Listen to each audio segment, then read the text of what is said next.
मेरे प्यारे साथियों, नमस्कार। फ्रेंड्स, आज मैं एक बहुत ही इम्पोर्टेंट टॉपिक पर यहाँ बात करने जा रहा हूँ और वह है देश के पहले ईज ऑफ डूइंग बिजनेस विधेयक के बारे में। देश का पहला ईज ऑफ डूइंग बिजनेस विधेयक, और इसे पारित करने का श्रेय मिला है छत्तीसगढ़ राज्य को।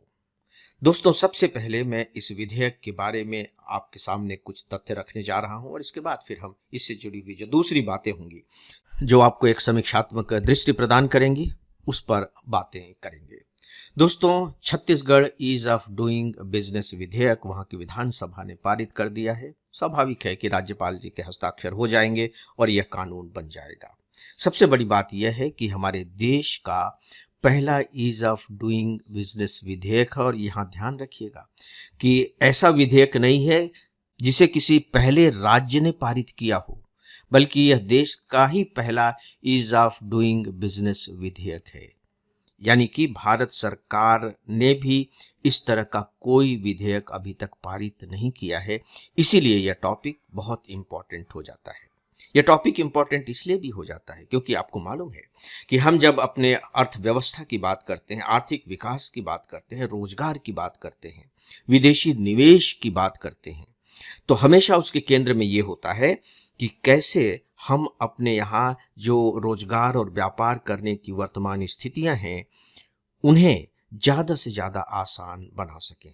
क्योंकि अगर विदेशियों को लगेगा कि यहाँ कोई भी उद्योग लगाना बहुत मुश्किल काम है, कोई भी बिजनेस करना बहुत कठिन काम है, तो निश्चित रूप से वो डिस्करेज होंगे। और फिर हम अकेले ही नहीं हैं, दुनिया के दूसरे ऐसे भी बहुत से देश हैं जो चाह रहे हैं कि उनके यहाँ विदेशी निवेशक आएं और बिजनेस करें और उद्योग लगाएं। क्योंकि इन देशों के पास टेक्नोलॉजी की कमी है, इन देशों के पास अपना कैपिटल नहीं है, तो इन्हें कैपिटल चाहिए, इन्हें टेक्नोलॉजी चाहिए जो विदेशियों के पास अवेलेबल है, खासकर वे जो डेवलप्ड कंट्री हैं। तो हर कोई आकर्षित करने की कोशिश कर रहा है। ऐसे में भारत के सामने ये एक बहुत बड़ा चैलेंज है कि कैसे वह विदेशी निवेशकों को अपने यहाँ आकर्षित कर पाता है। और दोस्तों, इसकी शुरुआत कर दी है छत्तीसगढ़ ने अपना विधेयक ला करके, और मुझे पूरा विश्वास है कि अब आप देखेंगे कि दूसरे राज्य भी अब ऐसा करने के लिए प्रोत्साहित होंगे, क्योंकि हमारे राज्यों में भी आपसी प्रतिस्पर्धा है। आप पढ़ते रहते हैं, अखबारों में आते रहते हैं कि किस तरह से विदेशी निवेशकों को आकर्षित करने के लिए बाकायदे फेयर लगाए जाते हैं, 2-3 दिन के प्रोग्राम किए जाते हैं स्टेट गवर्नमेंट के द्वारा, और निवेशकों को ये बताया जाता है कि आप हमारे यहाँ ये सुविधाएं हैं, ये संसाधन हैं। फ्रेंड्स, एक सूचना है कि हम आईएएस के लिए बहुत सारा उपयोगी कंटेंट अपने इंस्टाग्राम पर पोस्ट करते रहते हैं। इसके लिए आप हमारे इंस्टाग्राम को ज़रूर फॉलो करें। साथ ही हमारा एक टेलीग्राम चैनल भी है, इस पर हमारे आपको सारे कंटेंट के अपडेट देखने को मिलेंगे। इसे भी ज़रूर फॉलो करें। इन दोनों के लिंक नीचे डिस्क्रिप्शन में दिए गए हैं। तो दोस्तों, छत्तीसगढ़ ने इसकी शुरुआत कर दी है। अब आप देखिए कि छत्तीसगढ़ ने जो विधेयक पारित किया है, उसकी मुख्य बातें क्या हैं। दोस्तों, जो सबसे महत्वपूर्ण बात जो मुझे लगी वह है डिम्ड अप्रूवल। डिम्ड अप्रूवल का मतलब है कि आप अप्लाई करेंगे कि मुझे ये व्यापार करना है, मुझे ये उद्योग लगाना है, उसके लिए समय सीमा बाकायदे तय होगी। 3 महीने 6 महीने में आपको इसकी सारी अनुमतियां मिल जाएंगी। ठीक है, बीच में जो इसके बारे में जो आपसे जानकारियां और मांगी जाएंगी, आप उन्हें देते रहेंगे, लेकिन ये जो पूरा का पूरा प्रोसेस है, मान लीजिए कि एक निश्चित अवधि में पूरा हो जाएगा। डिम्ड अप्रूवल का मतलब यह हुआ कि यदि उस निश्चित अवधि में आपके उस प्रस्ताव पर कोई निर्णय नहीं लिया गया, या तो उसे अप्रूव कर दिया जाए या उसे डिसअप्रूव कर दिया जाए, यानी कि सरकार निर्णय नहीं लेती है, तो ये माना जाएगा कि आपका यह प्रस्ताव पारित हो गया है, स्वीकार कर लिया गया है, डिम्ड यह माना जाएगा। अब आप देखिए कि ये कितना महत्वपूर्ण कानून है। यानी कि अब जो हमारी ब्यूरोक्रेसी है, उसके ऊपर सीधे सीधे दबाव होगा कि आप समय सीमा के अंदर काम कीजिए, और यदि अधिकारी समय सीमा के खत्म होने के 3 दिनों के भीतर प्रमाण पत्र जारी नहीं करता है, तो यह मामला सीधे मुख्य सचिव की अध्यक्षता वाली उच्च स्तरीय समिति को चला जाएगा। पहली बात। दूसरी बात, इस विधेयक के अंतर्गत जो उद्योग हैं, जो व्यापार हैं, उनको 3 भागों में विभाजित किया गया है और उन तीनों भागों के लिए अलग अलग तरह की व्यवस्थाएं की गई हैं। देखिए, एक भाग है कम जोखिम वाले कारोबार। जैसे कम जोखिम वालों में आप टिफिन सर्विस शुरू करना चाह रहे हैं, क्लाउड किचन शुरू करना चाह रहे हैं, डेयरी या बेकरी उद्योग शुरू करना चाह रहे हैं, ई कॉमर्स में कुछ करना चाह रहे हैं, या कॉटेज इंडस्ट्री में होममेड उत्पाद बनाना चाह रहे हैं, अगरबत्ती बनाना चाह रहे हैं, मोमबत्ती बनाना चाह रहे हैं, पापड़ बनाना चाह रहे हैं। ये ऐसे उद्योग होते हैं जिनमें लागत बहुत कम होती है। 10,000 रुपये से लेकर के 1 लाख रुपए तक आप ऐसे उद्योग स्थापित कर सकते हैं। ये कम जोखिम वाले उद्योग हैं। तो दोस्तों, इनके लिए व्यवस्था की गई है कि यदि ऐसे कारोबार शुरू हो जाते हैं तो इन्हें बार बार विभागीय निरीक्षण का सामना नहीं करना पड़ेगा। कि पता लगा कि इंस्पेक्टर आ रहा है, सरकारी इंस्पेक्टर, और बार बार निरीक्षण कर रहा है, परेशान कर रहा है, और आप जानते हैं कि भ्रष्टाचार की क्या स्थितियां हैं, इसके बारे में मुझे बताने की जरूरत नहीं है। कुछ नहीं, ये जो उद्योग हैं अपनी तरफ से सर्टिफिकेट दे देंगे कि हमारा सब कुछ ठीक ठाक चल रहा है, नियम कानून के हिसाब से चल रहा है, बात खत्म हो जाएगी। यानी कि कम जोखिम वाले उद्योगों को ये सहूलियत दी गई है। इसके बाद जो दूसरी श्रेणी है वो है मध्यम जोखिम वाले उद्योग। ये जो मध्यम जोखिम वाले उद्योग हैं ये थोड़ी सी बड़ी लागत के वाले होते हैं। मतलब आप समझ लीजिए कि 5 करोड़ से 75 करोड़ जो हम सूक्ष्म, लघु और मध्यम उद्योग में जो परिभाषा देते हैं उसके तहत हम कह सकते हैं।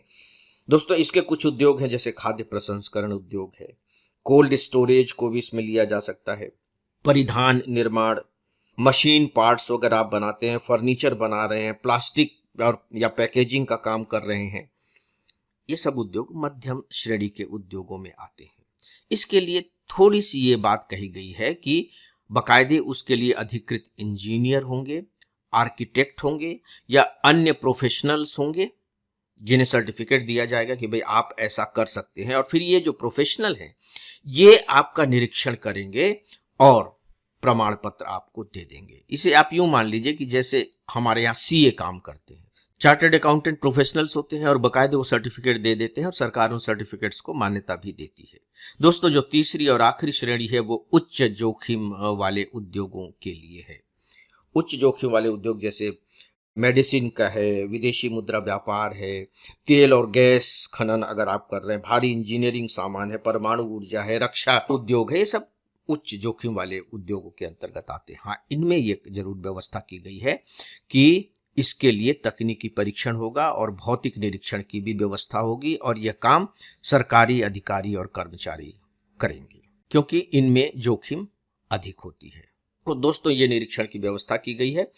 एक बात यहाँ और विशेष रूप से आपको ध्यान में रखनी है कि जो व्यापारी हैं, जो छोटे व्यापारी हैं, उन छोटे व्यापारी को, यानी कि कम जोखिम वाले जो उद्योग हैं और जो मध्यम जोखिम वाले उद्योग हैं, उनके व्यापारियों को बार बार रिन्यूअल भी उद्योग का नहीं कराना पड़ेगा। अगर उनका उद्योग एक बार स्थापित हो जाता है तो जैसा मैंने बताया कि सेल्फ सर्टिफिकेट के द्वारा या जो प्रोफेशनल्स हैं उनके सर्टिफिकेट के द्वारा वो लगातार अपने उद्योगों को जारी रख सकेंगे।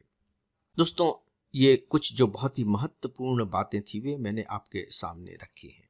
अब जो बातें मैंने आपको बताई हैं इन्हें आप इससे जोड़ करके देखने की कोशिश कीजिए कि हम जब ईज ऑफ डूइंग बिजनेस की बात करते हैं तो वे कौन कौन सी स्थितियां हैं जो हमारे यहाँ बिजनेस को एक कठिन प्रक्रिया बना देती हैं, यानी कि जो बिजनेस को इजी नहीं रहने देती। ब्यूरोक्रेसी बहुत ज़्यादा, नौकरशाही, लेट लतीफ़ी, भ्रष्टाचार, दुनिया भर के झंझट वाले कानून, और इससे लोग हतोत्साहित होते हैं। तो ईज ऑफ डूइंग बिजनेस में ये महत्वपूर्ण व्यवस्थाएं की गई हैं जो मैंने आपको बताया है। दोस्तों, जैसा कि मैंने कहा कि भारत सरकार का भी अभी तक कोई ऐसा कानून नहीं है। भारत सरकार अलग अलग कानूनों और व्यवस्थाओं के माध्यम से इसके लिए कोशिश लगातार कर रही है कि हम कैसे अपने यहाँ के ईज ऑफ डूइंग बिजनेस की स्थिति को बेहतर बना सकें। जैसे हमारे यहाँ नेशनल सिंगल विंडो सिस्टम शुरू किया गया है, एकल खिड़की व्यवस्था जो हम कहते हैं, जन विश्वास अधिनियम पारित किया गया है, एक डिपार्टमेंट बनाया गया है DPIIT, जिसे हम हिंदी में कहते हैं उद्योग एवं आंतरिक व्यापार संवर्धन विभाग, department for promotion of industry and internal trade 95 में ये कानून बना था, 1995 में जन विश्वास अधिनियम लाया गया है और व्यापार करने के लिए अलग अलग हमारे यहाँ कानून है। आप जानते हैं कि कंपनी अधिनियम है, भारतीय साझेदारी अधिनियम है, सीमित देयता भागीदारी अधिनियम है। ये सब व्यापारों पर, कंपनियों पर लागू होते हैं, लेकिन अभी तक भारत सरकार का अपना कोई ऐसा विधेयक नहीं है। आपकी जानकारी के लिए एक तथ्य मैं यहाँ और बताना चाहूँगा दोस्तों, पहले ईज ऑफ डूइंग बिजनेस का ग्लोबल इंडेक्स जारी किया जाता था, ग्लोबल इंडेक्स। 2014 में हम इस इंडेक्स पर 142वें स्थान पर थे, लेकिन धीरे धीरे व्यवस्थाएं बेहतर होती चली गई और फिर हम पहुंच गए 63वें स्थान पर। विश्व बैंक इसे जारी करता था, लेकिन 2021 से विश्व बैंक ने इस तरह का इंडेक्स जारी करना बंद कर दिया है। ये आपके दिमाग में थोड़ी सी बात दर्ज रहनी चाहिए। दोस्तों, इस विषय पर बस इतनी ही बातें, और इसी के साथ ही आज के इस डेली ऑडियो लेक्चर को यहीं समाप्त करता हूं। नमस्कार।